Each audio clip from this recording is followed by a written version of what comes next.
Faqad qala Allah Ta'ala fi kitabil karim wa huwa asdaqul qailin. A'udzu billahi minasyaitonir rajim. Bismillahirrahmanirrahim. Wa ma kana li nafsin an tamuta illa bi idznillah kitaban muajjalan.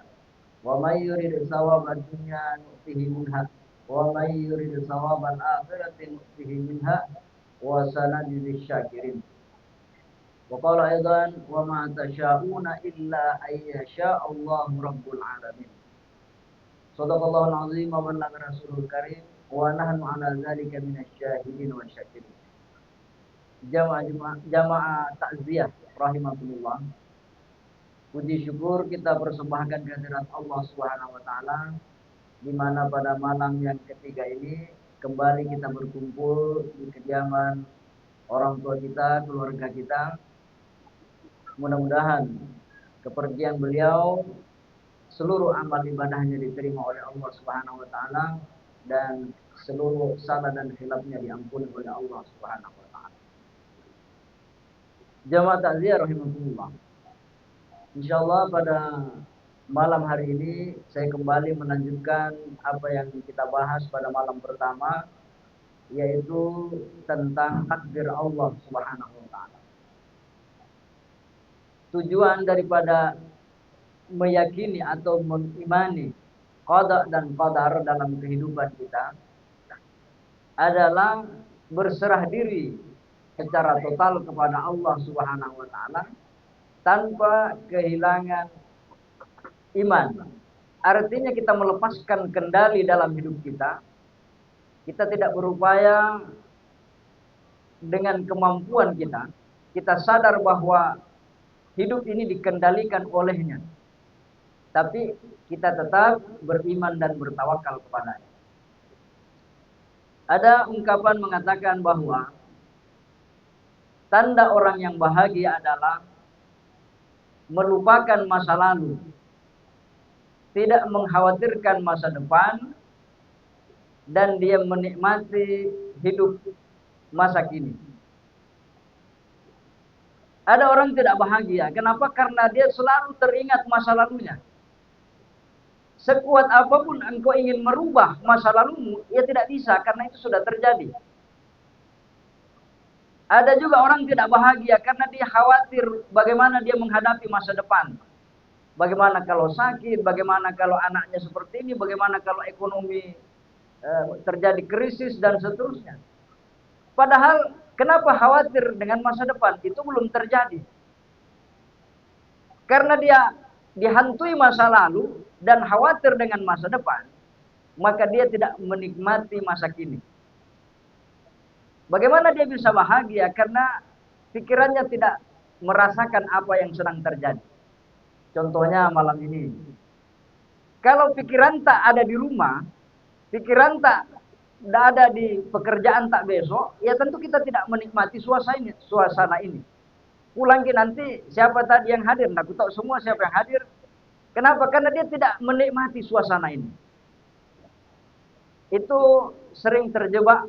Orang mencari bahagia, dia tidak ketemu bahagia karena terperangkap dengan masa lalu dan dihantui oleh masa depan.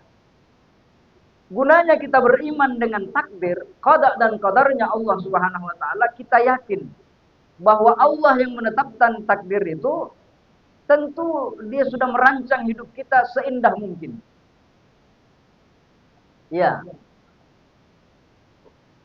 Kita percaya dengan supir mobil. Tanpa kita tahu ini supir mobil bagaimana sebenarnya. Naik saja di mobil, kita yakin bahwa pasti kita sampai di ujung pandang.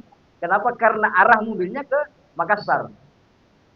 Kita naik pesawat tujuannya Surabaya. Kita tidak tahu, tidak kenal pilotnya siapa. Bahkan kita tidak lihat. Naik saja di pesawat. Kenapa? Kita yakin bahwa pilotnya ini pasti orang yang sudah terlatih. Allah yang menakdirkan segala sesuatu telah menetapkan perjalanan hidup setiap makhluk.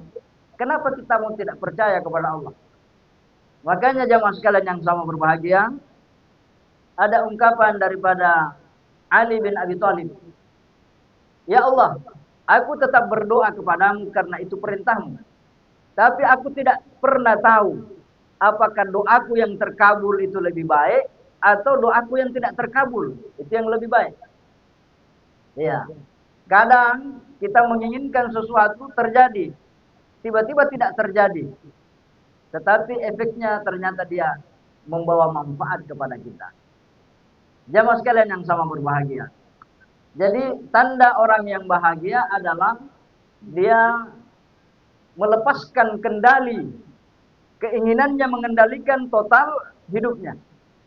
Makanya Syekh Ibnu Athaillah berkata, dia berkata, arih nafsaka minat tadbir. Arih nafsaka anit tadbiri, istirahatkan dirimu daripada sibuk mengatur apa yang telah diatur oleh yang maha mengatur. Artinya istirahatkan dirimu, engkau akan merasa nyaman, bahagia, kalau kamu tidak sibuk mengatur apa yang sudah diatur oleh Allah. Saya kasih contoh. Pagi-pagi kita mau berangkat ke kebun, tiba-tiba hujan deras. Pagi-pagi kita mau ke kantor, tiba-tiba bocor bannya motor. Kalau kita menanggapi kejadian itu dengan emosi, bisa-bisa sepanjang hari mulai pagi sampai malam tidak bahagia kita. Mengutuk keadaan, mengutuk kondisi. Jamaah sekalian yang sama berbahagia. Jadi banyak hal yang tidak mampu kita kendalikan. Maka orang yang paham takdir, qada dan qadar, maka dia berupaya mengerjakan apa yang mampu dia kerjakan, dan dia tidak sibuk mengurusi apa yang di luar kendalinya. Ada hal yang kita tidak bisa kita kendalikan. Contohnya tadi mati baterai berkali-kali. Padahal yakin ini baterai baru kan gitu. Tapi ini kan di luar kendali tak. Ya.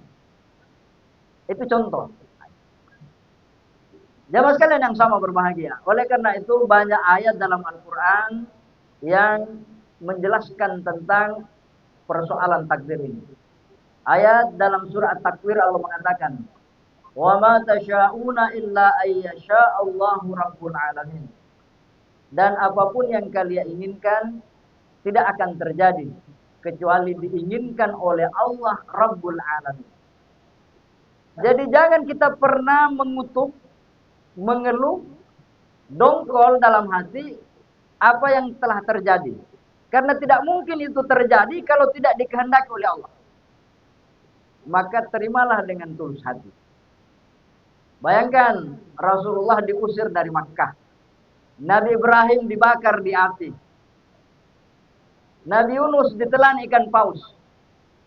Karena dia total menerima takdir itu, maka dia dituntun oleh Allah menuju ke derajat yang lebih tinggi daripada sebelumnya. Jemaah sekalian yang sama berbahagia. Dalam ayat yang lain Allah mengatakan, "Wa ma kana li nafsin an tamuta illa bi iznillah." Tiadalah bagi suatu jiwa akan meninggal dunia kecuali dengan izin Allah. Kitabam muajjalah, ketetapan yang telah ditentukan batas waktunya. Jadi apa itu ajal? Ajal itu adalah batas waktu dari perjalanan segala sesuatu. Kalau gelas ini pecah, berarti dia sudah selesai batas waktunya berguna. Kalau balon lampu ini mati, nah dapat tomi ajalnya. Kenapa? Batas waktu penggunaannya sudah selesai. Kitabah muajjalah, kitabah itu satu ketetapan, tidak bisa dirubah. Jamaah sekalian yang sama berbahagia. Oleh karena itu kata Allah, "Wa may yurida shawabad dunya nu'tihi minha, wa may yurida shawabal akhirati nu'tihi minha." Siapa yang menginginkan balasan pahala di dunia, kami kasih dia. Siapa yang ingin balasan di akhirat, kami akan memberikan juga kepadanya. Wa sanajzi syakirin, dan kami akan memberi balasan bagi orang-orang yang bersyukur. Indahnya ayat ini, dia membahas tentang ajal, tentang pahala, dan diakhiri dengan syukur. Kami akan memberikan balasan kepada orang-orang yang bersyukur. Intinya bahwa kita mensyukuri apapun yang datang dalam hidup kita. Mau dia sakit, kita syukuri. Mau dia eh, nikmat, kita syukuri. Segalanya kita syukuri. Itulah hakikat seorang hamba. Dia menerima apapun yang datang kepadanya. Jamaah sekalian yang sama berbahagia. Ada sebuah kisah dalam kitab Kalila Wadamna. Kalila Wadimna ini ditulis abad ketiga oleh seorang filosof agung namanya Baidaba. Dia menjelaskan takdir itu dengan satu kisah yang indah sekali untuk bisa kita jadikan renungan. Pada zaman dahulu ada 4 anak muda. 4 anak muda ini melakukan perjalanan ke sebuah negeri jauh meninggalkan kampung halamannya. 4 pemuda ini